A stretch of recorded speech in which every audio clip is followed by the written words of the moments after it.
یہ ریکارڈنگ آپ کی خدمت میں urduaudiobooks.com کی طرف سے پیش کی جا رہی ہے۔ urduaudiobooks.com پر آپ سن رہے ہیں عبد المجید سالک کی کتاب یاران کوہن، آواز وجی احمد صدیقی۔ مولانا حسرت موہانی۔ میں نے مولانا حسرت موہانی کا نام اور ان کے حالات پہلے اس وقت سنے جب میری عمر 14 سال کی تھی۔ یہ 1909 کا ذکر ہے۔ مولانا نے علی گڑھ کالج سے BA پاس کرنے کے بعد ایک ایسے پرمہن راستے پر قدم رکھا جس کا تصور بھی اس زمانے کی کسی تعلیم یافتہ نوجوان کے متعلق نہ کیا جا سکتا تھا۔ وہ نہایت آسانی سے ڈپٹی کلکٹر بن سکتے تھے، کوئی اور بڑا عہدہ حاصل کر سکتے تھے، کسی ریاست کے وزیر مقرر ہو سکتے تھے، لیکن حریت کیش حسرت نے آزادی ہند کا سپاہی بننا پسند کیا اور BA کرنے کے بعد سودیشی کپڑے کی دکان کھول لی۔ ہمارے زمانے میں تو ادب و سیاست متضاد چیزیں ہیں۔ جو ادیب سیاست یا صحافت میں پڑ جاتا ہے وہ ادب و شعر سے کاملاً بے تعلق ہو جاتا ہے، لیکن حسرت نے بیک وقت سیاسی صحافت اور تغزل دونوں سے اپنا راستہ استوار کیا اور اس دو عملی زندگی کو آخر تک نبھا دیا۔ آپ نے 1908 میں ایک ماہانہ رسالہ اردو معلیٰ جاری کیا جس میں شعر و ادب کے علاوہ سیاسی مقالات بھی درج ہوتے تھے، اور وہ سیاست بھی گوکھلے اور وقار الملک کی سیاست نہ تھی، بلکہ تلک کی تخریبی اور ہنگامہ پرور سیاست تھی جس کا راستہ کانٹوں سے پٹا پڑا تھا۔ چنانچہ اردو معلیٰ کے ایک مضمون کی بنا پر حسرت کے خلاف مقدمہ دائر ہوا اور آپ 2 سال کے لیے جیل بھیج دیے گئے، جہاں آپ نے انتہائی مشقت اور تکلیف کا زمانہ بسر کیا۔ سال بھر تک مسلسل چکی پیستے رہے، حالانکہ عام اخلاقی قیدیوں کو بھی چند ہفتے سے زیادہ چکی کی مشقت نہیں دی جاتی۔ اس زمانے میں سیاسی کارکنوں سے عوام کی ہمدردی شرمندہ اظہار نہ ہو سکتی تھی۔ حکومت انگریزی کے جاہو جلال کا آفتاب پوری شدت و حدت سے روشن تھا اور چند سرپھروں کے سوا کوئی سیاست کا نام نہ لیتا تھا۔ ادبی و سیاسی مصروفیتیں۔ جس زمانے میں میں نے اردو معلیٰ پڑھنا شروع کیا اس میں اردو شعراء کے تذکرے، ان کے تلمذ کے سلسلے، قدیم و جدید شعراء کی غزلیں اور حسرت کے نتائج فکر باقاعدہ شائع ہوتے تھے، اور ان کے ساتھ ملکی سیاست پر گرما گرم مضامین بھی درج کیے جاتے تھے۔ حسرت نے مشاہدات زندہ کے عنوان سے اپنی اسیری کے حالات مرتب کیے تھے جو بالاقساط اردو معلیٰ میں درج ہو رہے تھے، اور مولانا کے یہ شعر ملک بھر میں زبان زد عام تھے۔ ہے مشق سخن جاری چکی کی مشقت بھی، ایک طرفہ تماشا ہے حسرت کی طبیعت بھی۔ کٹ گیا قید میں ماہ رمضاں بھی حسرت، گرچہ سامان سحر کا نہ تھا نہ افطاری کا۔ ان مشاغل کے ساتھ ہی ساتھ مولانا نکات سخن کے عنوان سے فن شعر کے متعلق ضروری قواعد، عیوب و محاسن اور متروکات بھی قلم بند کر رہے تھے، اور پرانے شعراء کے دیوانوں کے انتخابات بھی شائع کر رہے تھے۔ میاں بیوی ایک سانچے میں۔ مولانا سے بالمشافہ نیاز دسمبر 1919 میں حاصل ہوا جب وہ امرتسر کے سیاسی اجتماعات کے سلسلے میں اسلامیہ ہائی اسکول امرتسر کی دوسری منزل پر دوسرے سیاسی کارکنوں کی معیت میں مقیم تھے، اور محترمہ نشاط النساء بیگم حسرت بھی ان کے ہمراہ تھیں۔ مولانا کی غزلیں پڑھ پڑھ کر ان کی شکل و صورت کے متعلق جو دلکش تصور قائم تھا وہ انہیں دیکھ کر بالکل کافور ہو گیا۔ سر پر ترکی ٹوپی جس کے کناروں پر 1 انچ چکٹ جمع ہوا، گندمی رنگ، چہرے پر چیچک کے داغ، بھری ہوئی بے ترتیب سی داڑھی، زدہ کی شیروانی، میلا پجامہ، جوتے نے کبھی پالش کی شکل بھی نہ دیکھی تھی۔ آواز کچھ باریک، کچھ بھررائی ہوئی، اٹھنے بیٹھنے کھانے پینے میں سادگی اور غربت کے مجسم نمونے۔ یہی حالت بیگم کی تھی۔ وہ بھی ایک فقیر شوہر کی فقیر بیوی تھیں۔ اور ایک خاصے خوشحال خاندان کی بیٹی ہونے کے باوجود درویشی کی زندگی بسر کر رہی تھیں۔ صحابہ کرام رضوان اللہ اجمعین کی سی زندگی۔ جو لوگ کہا کرتے ہیں کہ آج کل کے زمانے میں صحابہ کرام کی سی زندگی بسر کرنا ممکن نہیں، ان کے اس دعوے کا عملی جواب حسرت کی زندگی تھی۔ دینی اور دنیاوی علوم سے بہرہ شاعر شیوا بیان، انگریزی دان، سیاسی اعتبار سے نہایت واجب الاحترام شخصیت، قلب کے سوز و ساز کی دولت سے مالا مال، ارباب تصوف سے نسبت ارادت رکھنے والا، راسخ العقیدہ متقی مسلمان، خوشحالی اور امارت کے تمام مواقع حاصل تھے، لیکن طبیعت ان سے نفور تھی۔ بازار سے خود ہی سودا صرف لے آتے، فقیر منش بیوی کھانا پکا دیتی، صبر و شکر سے کھا لیتے۔ سفر میں ان کا تمام تر سامان صرف ایک بخچی اور ایک ٹین کا ڈبہ وضو وغیرہ کے لیے ہوتا تھا۔ تیسرے درجے سے اوپر کبھی سفر کا اتفاق ہی نہیں ہوا۔ اپنے دیوان مرتب کیے، انتخابات شورا شائع کیے، اردو معلہ بھی مدت تک جاری رہا، کھدر اور سودیشی کپڑے کی دکان بھی چلتی رہی۔ آمدنی مشکل سے ہی مصارف کے لیے ہوتی، لیکن پھر بھی کچھ نہ کچھ پس انداز کرتے رہتے۔ چنانچہ احباب کو یہ سن کر تعجب ہوگا کہ اس فقیر نے 2 دفعہ انگلستان کا سفر اختیار کیا اور عمر بھر میں 12 حج کیے۔ دفتر انقلاب میں ایک دن دفتن دفتر انقلاب میں تشریف لے آئے اور بیٹھتے ہی کانگریس اور لیگ کی سیاسیات پر مسلسل باتیں شروع کر دیں۔ گاندھی پرلے درجے کا احمق ہے اور کمبخت ڈرپوک بھی ہے۔ میں نے احمد آباد میں اس کی جان ضیق میں کر دی۔ اب ہر شخص سے کہتا پھرتا ہے کہ حضرت مجھ سے بات کر کے جاتے ہیں تو میں رات بھر سو نہیں سکتا۔ بھلا بتاؤ میں اس سے کیا کہتا ہوں؟ اس کی بے خوابی کی وجہ یہی ہے کہ میں سچی بات کہتا ہوں اور جو کچھ عوام کے دلوں میں ہے وہ بیان کرتا ہوں، اور گاندھی ایچ پیچ کی باتیں کرتا ہے۔ بھلا جب انگریز سے جنگ ہی ٹھہر گئی تو مصلحت بینی کیا مانی؟ تقریر کا یہ فراٹا جاری تھا کہ میں نے روک کر عرض کیا، حضرت ان مکروہات کو مجلس عاملہ کے لیے رہنے دیجیے اور مجھے تو کوئی تازہ غزل سنائیے۔ ہنسے اور کہنے لگے، ہاں ہاں غزل سنیے، اور پھر ترنم سے غزل سنانی شروع کی۔ لا حول ولا قوت الا باللہ، کیا بیہودہ ترنم تھا، لیکن حسرت کا خلوص تھا کہ دل میں بیٹھا جاتا تھا۔ گلے جور نہیں، شکوے بیداد نہیں، کچھ ہمیں تیری تمنا کے سوا یاد نہیں، گیسوئے دوست کی خوشبو ہے دو عالم کی مراد، ہائے وہ نکہت برباد کے برباد نہیں۔ شیخ مبارک علی کے مہمان۔ لاہور میں عام طور پر شیخ مبارک علی تاجر کتب کے ہاں قیام فرماتے، کیونکہ وہاں انہیں سادگی اور بے تکلفی کی وجہ سے پورا آرام ملتا تھا، اور آرام نہ بھی ملتا تو وہ محسوس نہ کرتے، کیونکہ جفاکشی اور قلت ضروریات ان کی طبیعت ثانیہ بن چکی تھیں۔ بعض اوقات ایسا بھی ہوا کہ مولانا ٹرین سے اتر کر صبح سیدھے شیخ مبارک علی کی دکان پر پہنچ گئے۔ دکان ابھی بند تھی اور 9 بجے کھلنے والی تھی۔ مولانا نے اپنی بخچی بغل سے نکال کر دکان کی سیڑھیوں پر رکھی اور خود بھی وہیں بیٹھ گئے۔ گھنٹے بھر کے بعد شیخ صاحب آئے، الیک سلیک کے بعد بغل گیر ہوئے اور کہا، مولانا آپ نے کمال کر دیا، پاس ہی تو گھر تھا، وہاں آ جاتے۔ کہنے لگے، اجی نہیں، میں نے کہا مبارک علی آخر یہیں آئے گا، تو یہیں بیٹھ گیا، گھر پر آ کر کیا کرتا۔ سفر انگلستان کے مصارف۔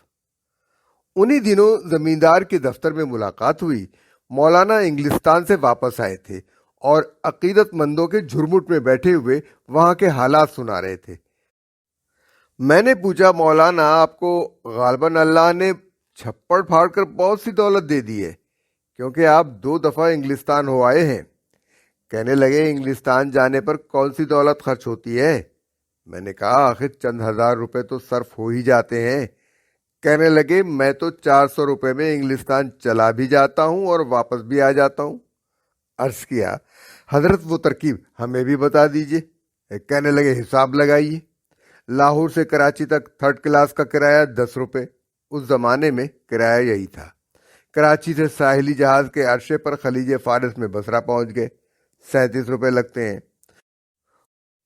وہاں سے لاری میں خالقین تک چند روپے، خالقین سے نیرین اوورلینڈ کی بس میں بیٹھے۔ یہ لوگ £1 فی مسافر کرایہ لیتے ہیں اور حیفا پہنچا دیتے ہیں، جو خالقین سے کوئی 500 میل دور ہے اور بحیرہ روم کے ساحل پر واقع ہے۔ وہاں ہزی المیل کے جہاز بحیرہ روم میں آتے جاتے ہیں، چنانچہ کوئی 50 روپے میں مارسیلس پہنچا دیتے ہیں۔ وہاں سے کیلے پہنچنے کے لیے ٹرین میں سوار ہوئے اور رود بارے انگلستان پر جا پہنچے۔ یہاں البتہ کچھ پیسے زیادہ خرچ ہو جاتے ہیں، لیکن لندن تک پہنچنے میں 200 روپے سے زیادہ صرفہ نہیں ہوتا۔ حسرت لندن میں۔ فرمایا لندن میں اپنے بہت سے دوست بھی رہتے ہیں اور ہندوستان و پاکستان کے طلبہ تو بے شمار ہی ہیں۔ میرے ورود کی اطلاع رائٹر نے اخباروں میں شائع کرائی۔ ریلوے اسٹیشن پر اپنے بے شمار اہل وطن موجود تھے۔ اخباروں کے نامہ نگاروں اور فوٹوگرافروں نے گھیر لیا، اور دوسرے دن لندن کے ہر اخبار میں میرے حالات باتصویر چھپ گئے۔ اس دن سے واپسی کے دن تک حرام ہے جو لڑکوں نے میرا 1 پیسہ خرچ ہونے دیا ہو، اور میں کھاتا بھی کیا، روٹی کے 2-4 توس اور شوربہ۔ باقی لغویات خرافات جو انگریزی کھانے میں ہوتی ہیں وہ مجھے پسند ہی نہیں۔ 2-3 مہینے لندن اور مضافات میں گھومے پھرے، سیاسی شخصیتوں سے ملاقاتیں کی اور واپس آ گئے۔ مولانا نے فرمایا جن لوگوں کے پاس دولت وافر ہے وہ تو جو چاہے کریں، لیکن کم پیسے والوں کو چاہیے کہ آمد و رفت پر 2-2.5 ہزار صرف کر کے لندن میں صرف 1 مہینہ قیام کرنے کے بجائے میرے طریقے سے کم خرچ سفر کریں اور لندن میں 6 مہینے رہیں۔ ٹامس کک کی تجوریہ بھرنے سے اپنا پیٹ بھرنا بہرحال بہتر ہے۔ مولانا کے سفر حج کی کیفیت بھی یہی تھی۔ وہ شروع سے آخر تک درجہ سوئم میں سفر کرتے اور حجاز میں بھی موٹر لاری پر اونٹ ہی کو ترجیح دیتے۔ یوں کوئی دوست اپنے صرف پر انہیں موٹر کار میں لے جائے وہ اور بات ہے۔ معجون مرکب۔ مولانا عقائد سیاسی و مذہبی کے اعتبار سے عجب معجون مرکب تھے۔ ان کا خلوص، ان کی صداقت، ان کی جرأت اظہار، ان کی بلندی کردار کسی تعریف و تعارف کی محتاج نہیں۔ وہ کانگریس میں تھے تو گاندھی جی سے 4 قدم آگے ہی تھے۔ لیگ میں آئے تو حقوق مسلمین اور پاکستان اور آزادی وطن کے مسائل پر جناح صاحب سے بھی لڑ پڑتے، اور قائد اعظم اپنی ضد، اپنے قائدانہ ٹھاٹ اور اپنی آمریت کے باوجود حسرت سے خم کھا جاتے اور ان کے خلوص اور ان کی بزرگی کا بے حد احترام کرتے۔ حسرت ہمیشہ ہندوستان کی کامل آزادی کے علم بردار رہے، مسلمانوں کے حقوق کی حمایت میں بھی کسی سے پیچھے نہ تھے، اور پاکستان کے حصول کی کوششوں میں بھی برابر شریک رہے۔ دینی اعتبار سے نہایت پکے اور پابند شریعت مسلمان، طریقت کے شعبے میں پیکر صدق و صفا اور صاحب نسبت بزرگ، اقتصادی لحاظ سے کمیونزم کے ہمنوا، جذبات عاشقی کے اعتبار سے نہایت رنگین مزاج۔ غرض ان کے ذہن میں کئی خانے بنے ہوئے تھے، ہر چیز اپنے خانے میں پڑی رہتی تھی اور دوسرے خانوں میں مداخلت نہ کرتی تھی۔ ایک دفعہ میں نے ان سے ہنسی ہنسی میں کہا، مولانا آپ کانگریسی، لیگی، صوفی، مولوی، عاشق مزاج کمیونسٹ ہیں۔ بہت ہنسے اور کہنے لگے، ایک دفعہ پھر تو کہنا میں کیا کیا ہوں۔ کانپور کے براتی لاہور میں۔ پاکستان قائم ہونے کے بعد 1948 کے موسم گرما کا ذکر ہے۔ ایک دن مولانا 3-4 احباب کے ساتھ دفتن مسلم ٹاؤن میں میرے غریب خانے پر پہنچ گئے۔ بڑے اتفاق سے ملاقات ہوئی۔ مولانا آپ یہاں کہاں؟ کیا پاکستان میں ہجرت کر آئے؟ اجی کہاں کی ہجرت، ہندوستان میں اپنے کروڑوں بھائیوں کو چھوڑ کر محض اپنی جان بچانے کے لیے پاکستان بھاگ آنا پرلے درجے کی نامردی اور بزدلی ہے۔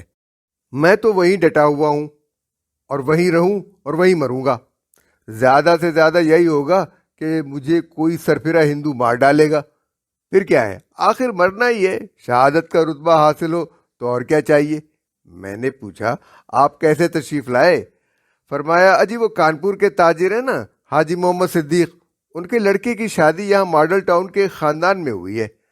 بارات کانپور سے ہوائی جہازوں پر آئی ہے اور میں باراتی ہوں۔ میں نے کہا، سبحان اللہ، بارات عاشقاں برشاخ آہو۔ روس میں ہماری اکثریت۔ اس وقت مولانا ہندوستان کی مجلس قانون ساز میں نظام دکن کی حمایت کر رہے تھے۔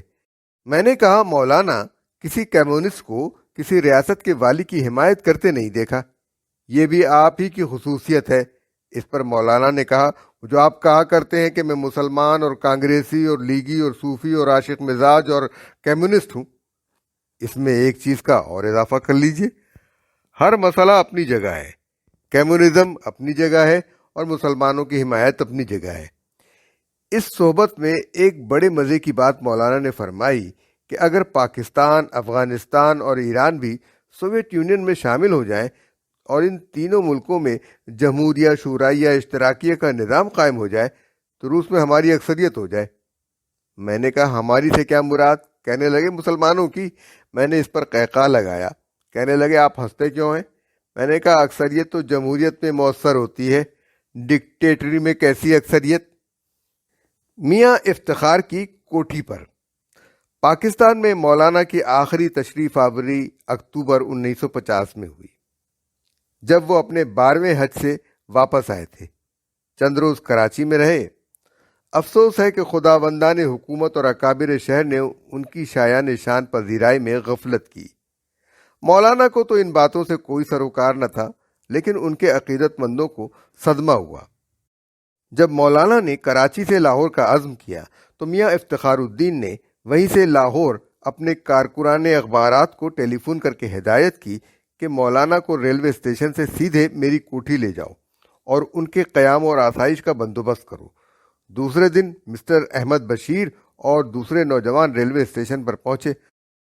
انہوں نے مولانا کو کبھی دیکھا نہ تھا، وہ انہیں اول و دوم درجوں میں تلاش کر رہے تھے۔ اتنے میں کسی نے بتایا وہ مولانا جا رہے ہیں۔ معلوم ہوا تیسرے درجے سے اترے ہیں اور حسب معمول بخچی اور ڈبہ بغل میں دبائے چلے جا رہے ہیں۔ انہوں نے مولانا کو جا لیا اور موٹر میں بٹھا کر میاں صاحب کی کوٹھی پر لے گئے۔ تھوڑی دیر میں مجھے میاں صاحب کی کوٹھی سے ٹیلی فون آیا کہ مولانا حسرت آپ کو یاد کر رہے ہیں۔ میں نے کہا ٹیلی فون ان کو دیجیے۔ مولانا سے بات چیت ہوئی۔ میں نے کہا آپ کہاں جا پھنسے؟ کہنے لگے کیا کروں، یہ لڑکے گھسیٹ لائے ہیں، آپ آئیے تو باتیں ہوں گی۔ میں اور مہر صاحب اسی وقت خدمت میں حاضر ہوئے اور دیکھا کہ ایک پرتکلف بیڈ روم میں قالین اور صوفے بچھے ہوئے ہیں اور مولانا اپنے مخصوص انداز و لباس میں بستر کی پٹی پر یوں بیٹھے ہیں جیسے اڈے پر کبوتر بیٹھا ہے۔ خیر باتیں ہوئیں اور مجھے یہ دیکھ کر بہت تشویش ہوئی کہ مولانا نہایت لاغر ہو رہے ہیں۔ میں نے مہر صاحب سے کہا مولانا تو دوہرے بدن کے آدمی تھے، ان کو کیا ہو گیا؟ انہوں نے کہا عمر کا تقاضا ہے۔ میں نے کہا مجھے تو اب یہ زیادہ زندہ رہتے نظر نہیں آتے، خدا خیر کرے۔